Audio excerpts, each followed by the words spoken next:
So I walked down here yesterday and I made a video.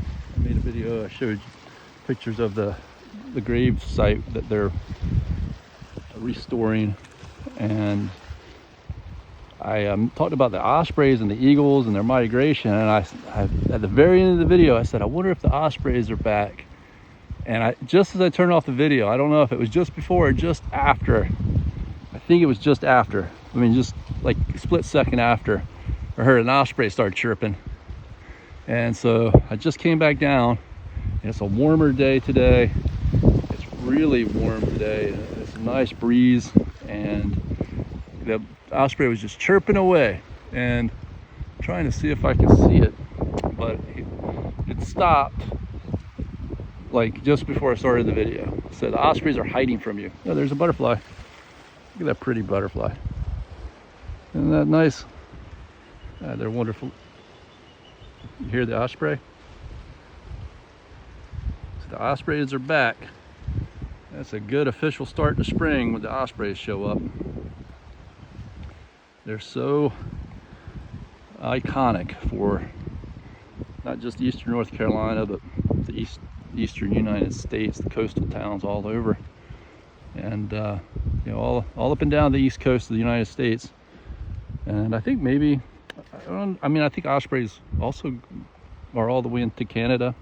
They migrate down into the Caribbean and I think the southern United States and maybe even South America. But yeah, you know, like the Seahawks and the Seattle Seahawks, the football team. That's a osprey. It's just another name for an osprey. Seahawk. They got a couple different. Oh, there it is. There's that osprey. Hey, osprey. You ready for another season? Another season of fishing here on the Outer Banks.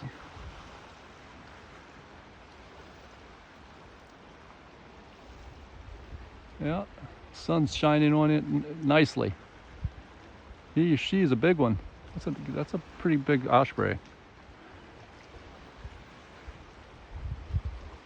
Ospreys are not.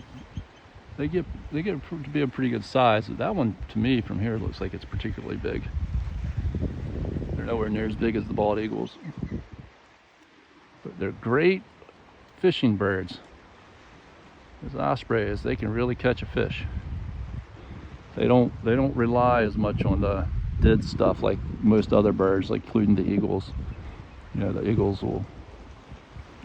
One of the reasons the eagles got damaged so badly by the DDT pesticides, which wiped them out around here, and same with the pelicans and some other species, was that they'll feed on whatever. So if the DDT killed a fish and it washed up, the birds would eat that, which is good. I mean, it's good that the birds would clean up and eat dead things, but those fish were killed by DDT, so the eagles would eat that, and then that would make their shells brittle, and their young wouldn't hatch.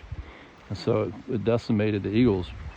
It was very fast. But from what I understand, is the ospreys they feed on live fish, and that's the theory that I've heard for why they didn't get as much. I mean, they did. I don't think that they were completely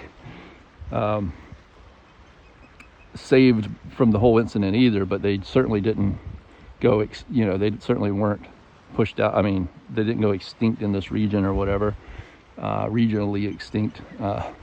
So that's because from what I understand, they fed so much on live fish, catching fish they're really good at catching down, swooping down, and snatching fish out of the water. So, the osprey.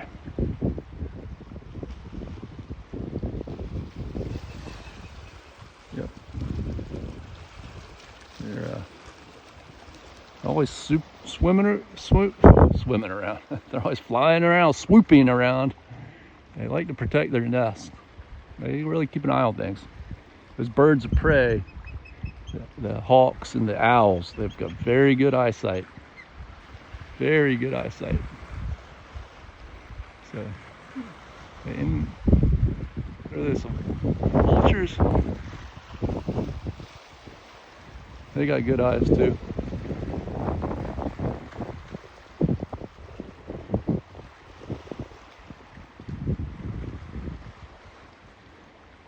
Those hawks, they really got good eyesight. They have to be able to see at high speed, moving very fast. So they have to see from both a distance and at a high rate of speed.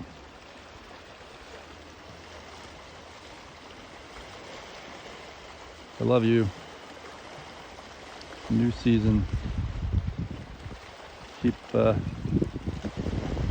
yourself focused. Set your goals. It's important to know that you are in charge of your life. I love you.